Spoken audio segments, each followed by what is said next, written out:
아이폰이 처음 나와 스마트폰의 역사를 시작했던 때만 해도 특별한 이유 없이 비난의 목소리들이 많았습니다. 특별할 것 없이 음성과 문자만 대던 기존 피처폰 메이커들은 타성에 젖어 있어 실적 자랑에 바빴고, 새로운 것에 대한 반감과 불안감에 하염없이 깎아내리기 바빴던 시기가 있었던 것이 지금 생각해보면 참 어처구니 없는데, 아무튼 그랬던 시절이 있었죠. 피처폰에 처음 장착된 30만화소 카메라를 시작으로 얼마 후 200만화소 카메라가 스마트폰에 탑재되니 이제 더 이상 좋은 것이 필요 없겠다 했지만, 지금 몇천만 화소는 기본이죠. 3G만 해도 엄청 빠르다며 놀라웠는데 난데없이 LTE가 나오더니 지금은 5G라고 합니다. 영화 한 편을 몇 초 안에 받는다를 과연 20년 전에 상상이나 했던가요? 자동차가 처음 나왔을 당시에도 말을 타고 다니던 사람들이 이와 비슷한 비난과 경험을 했었다고 하는데, 크기만 하더라도 기존의 피처폰에 비해 너무 크다란 비난이 무색하게 지금의 스마트폰은 거의 패드 수준으로 광활한 화면을 기본으로 장착하고 이메일과 메모장은 물론 mp3, 보이스 레코더, CD 플레이어, 카메라 등을 따로 가지고 다닐 필요가 없을 만큼 모든 핸드헬드 전자기기를 삼켜버렸습니다.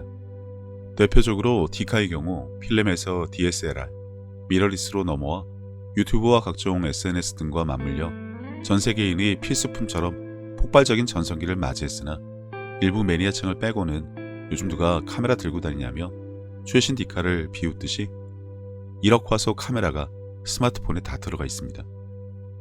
그리고 이것은 보편화되다 못해 삶의 필수품이 되어 누구나 가지고 있으며 중독의 수준으로 언제 어디서든 사람들은 특별한 이유 없이도 무조건 스마트폰을 들여다보는 시대가 되었습니다.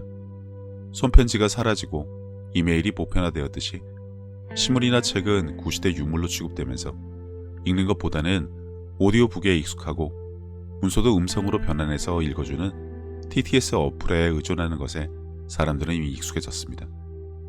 이러한 비약적인 기술의 발달로 게임이나 영화, 유튜브 등등 모든 매체는 화려한 영상미를 더해 사람들이 눈과 귀를 즐겁게 해주다 보니 이러한 시대에 책으로 된 성경이라 잘 읽지 않는 것은 어쩌면 당연하지 않나 싶습니다. 성경 오디오북이 있긴 하지만 좀 시대에 뒤처진 느낌이고, 영상으로 제작된 설교 방송도 엄청나게 많은데 대부분 설교하는 목회자만 나오거나 일부 유튜브 채널에서 다양한 시도들을 하고는 있지만, 아무래도 기존의 각종 영상물에 비해서는 마치 쌍팔년도 필름을 보는 듯한 느낌은 지울 수 없습니다.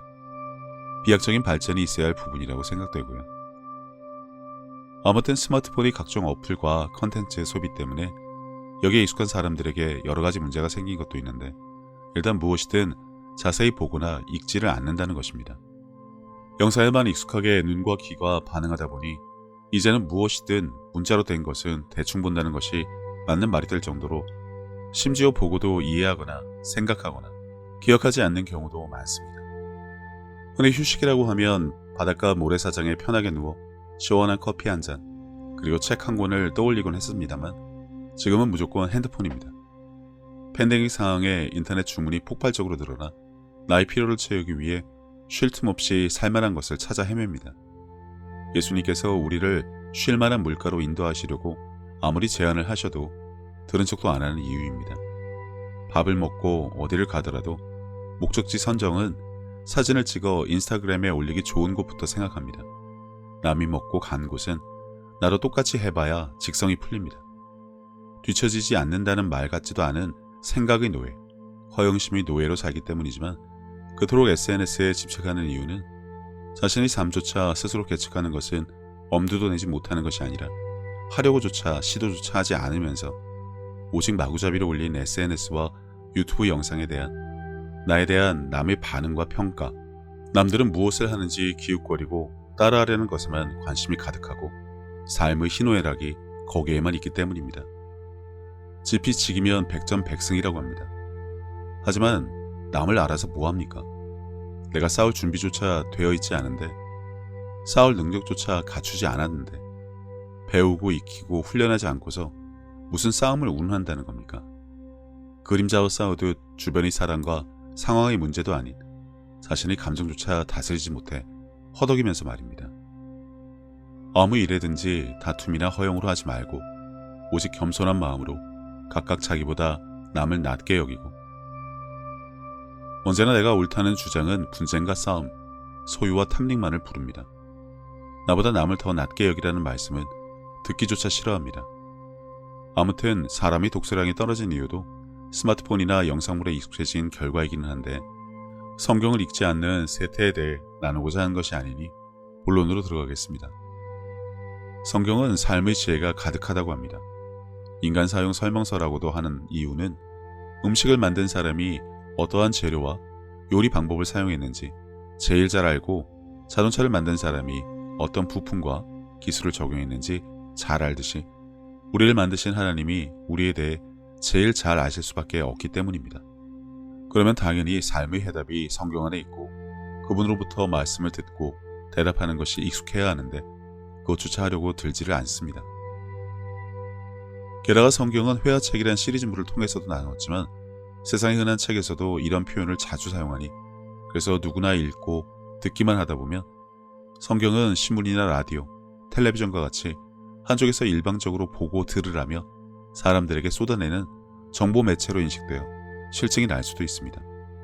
그러다 보니 영상과 감각과 감정, 그리고 감성의 왕국에 젖은 이들에게 성경은 지루하고 고리타분한, 재미없는 구시대의 유물로 보여지는 것은 어쩔 수 없는 현상이겠죠. 아시다시피 스마트폰의 대표적인 기능은 원래 통화입니다. 하지만 대부분의 사용자들은 문자, 카메라, 카톡, 인스타, 페이스북, 게임 어플이나 인터넷 동영상과 같은 99% 부수적인 기능을 활용하는데 스마트폰을 사용합니다. 그나마 문자하기 귀찮아서 전화로 통화하는 이들은 실감할 것입니다. 그것이 즉각적이고 다양한 의사 전달에 편하죠. 죽이 잘 맞는 사람과는 몇 시간 대화도 금방 갑니다. 하지만 통화하면서 남을 험담하고 비난하고 자신을 높이 세우고자 하는 욕망에 스마트폰만큼 좋은 도구도 없습니다. 그러면 성경은 어떨까요? 회화책으로 인식을 하면 그분과 대화하는 방법이 무궁무진함을 나누었었는데, 이 성경을 하나님과의 핫라인, 직통전화, 스마트폰으로 여기면 말입니다. 크리스찬이면 누구나 하나님의 음성을 듣기 원합니다. 그래서 조용한 곳에서 침묵하면 무엇인가 들려지기를 기다리기도 하지만, 하나님의 음성은 분주한 가운데도 얼마든지 들을 수 있기 때문에 굳이 모든 것을 멈추고 들어야지 라는 생각에 가만히 있는 것은 좋은 방법은 아닌 것 같습니다.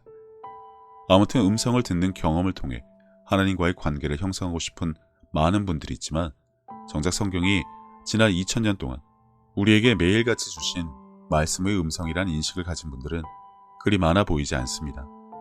왜냐하면 들었으면 대답이라는 반응을 해야 하는데, 단지 책이나 라디오처럼 단방향 명령서쯤으로 여기니 회화, 대화, 통화의 개념이 아닌 문법책 개념으로 파고들었기 때문이라고 여태 다양한 영상들로 나눈 것입니다.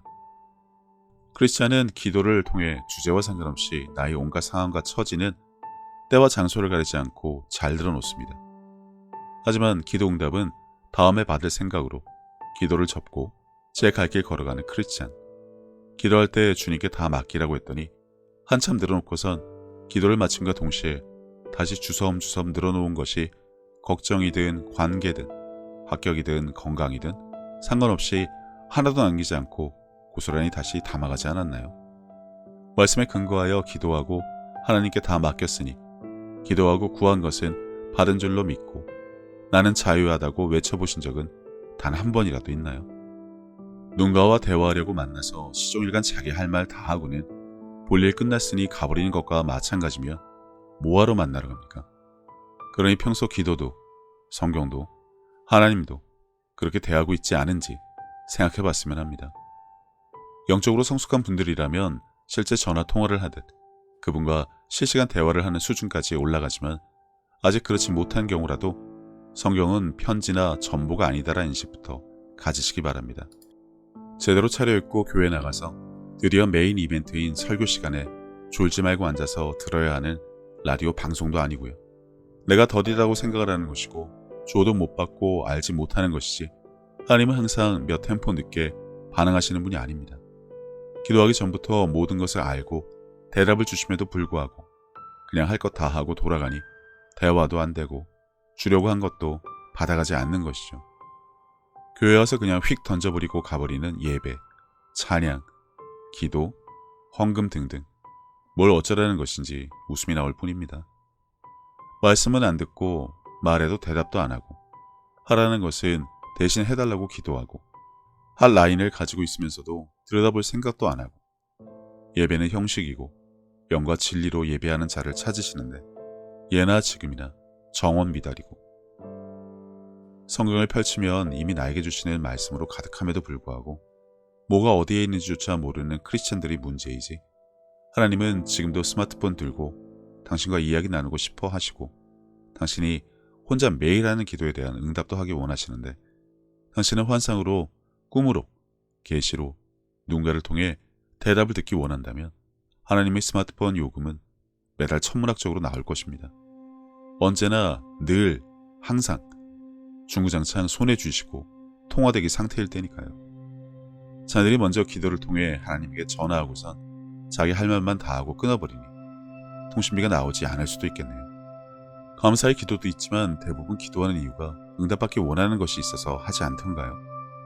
기도를 신청서 접수 정도로 생각하고 언젠가 되겠지라고 생각하며 냉큼 돌아가는 당신의 그 잘못이 도대체 어디서부터 잘못된 것인지 몰라도 기도하고 휙 돌아가지 말고 좀 차분히 앉아서 기다리면 안 될까요? 뭐 다른 급한 약속이 그렇게 허구한 날 있나요?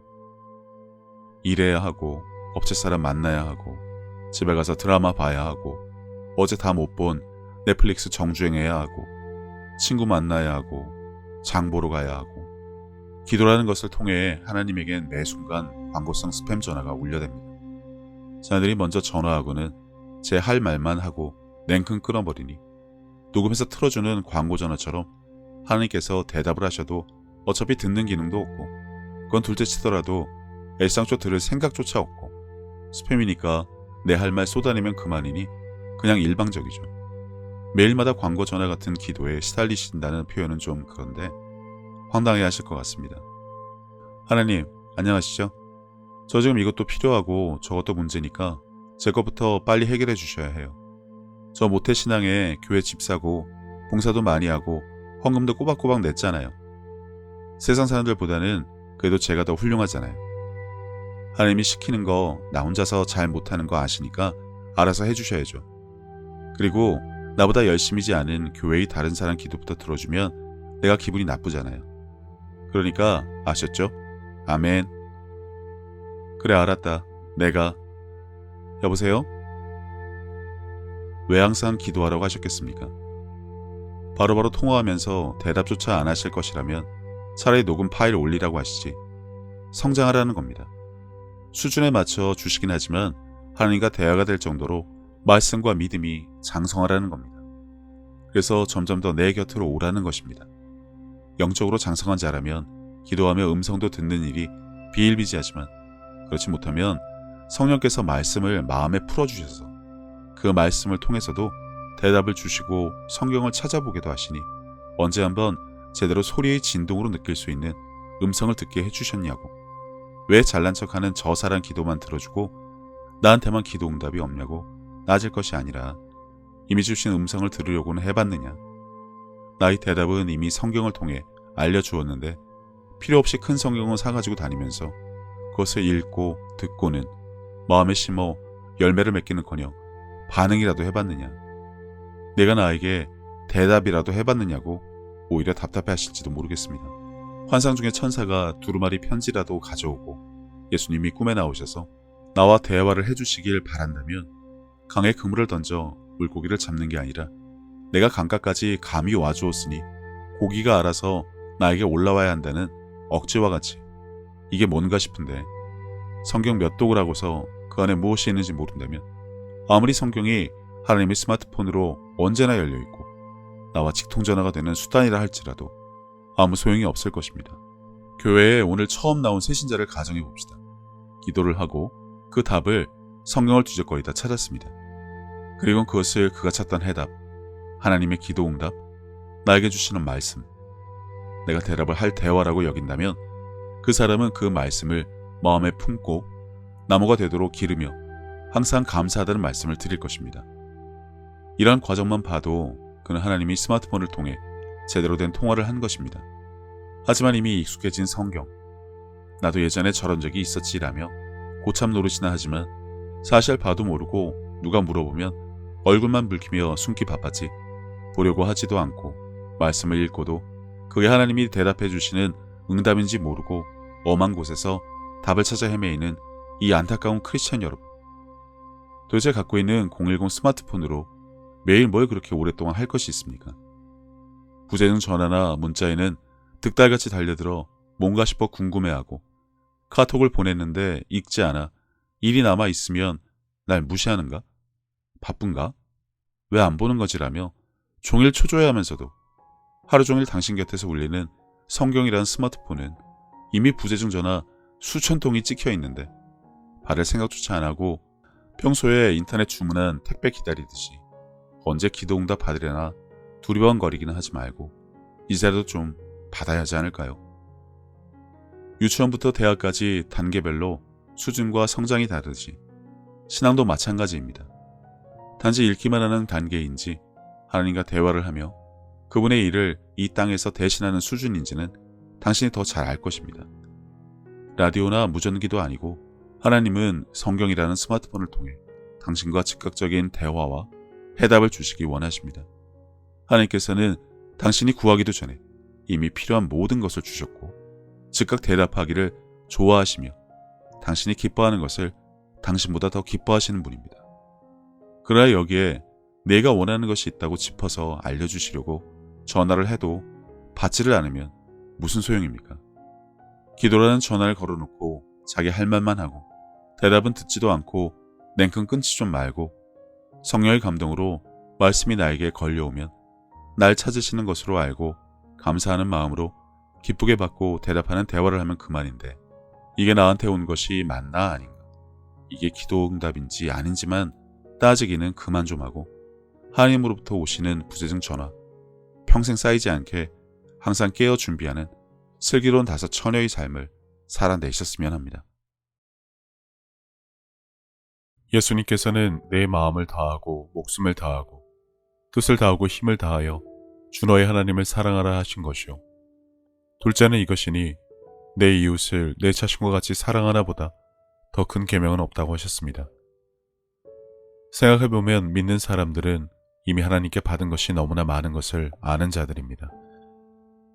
예수님을 통해 죄사함과 구원을 받은 것부터 시작해서 살아 숨을 쉴 수 있는 공기와 바람, 맑고 푸른 하늘과 마실 물, 그리고 땅과 그 위와 아래의 많은 것들, 이미 오래전부터 내 주변에 있어 왔으니 당연한 것으로 여기며 우리는 여전히 값없이 공짜로 받아 그것들이 감사함을 잊고 살기는 했지만 그런 것 말고도 하나님으로부터 받은 사랑과 평안에 대해 생각하자면 끝이 없습니다. 하지만 사람은 하나님으로부터 받은 그 많은 은혜를 갚을 방법이 없습니다.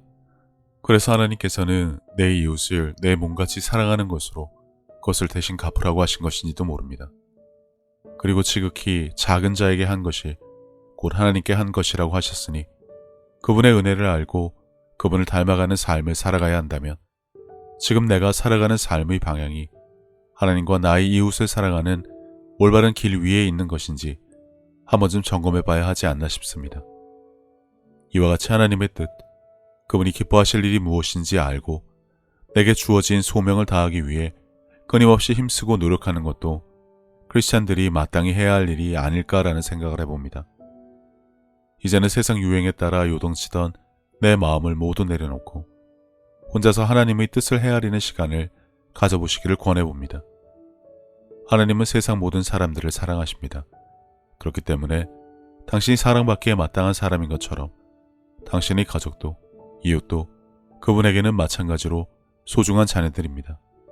당신이 어려운 상황을 겪었을 때 하나님께서 당신의 삶에 관여하실 수 있도록 마음의 문을 열고 그분을 신뢰하며 동행하는 삶을 살아왔듯이 이제 당신도 다른 사람들에게 먼저 다가가서 손을 내미는 귀한 삶이 되어주시기를 바랍니다. 예수님께서 주신 새 계명, 서로 사랑하라.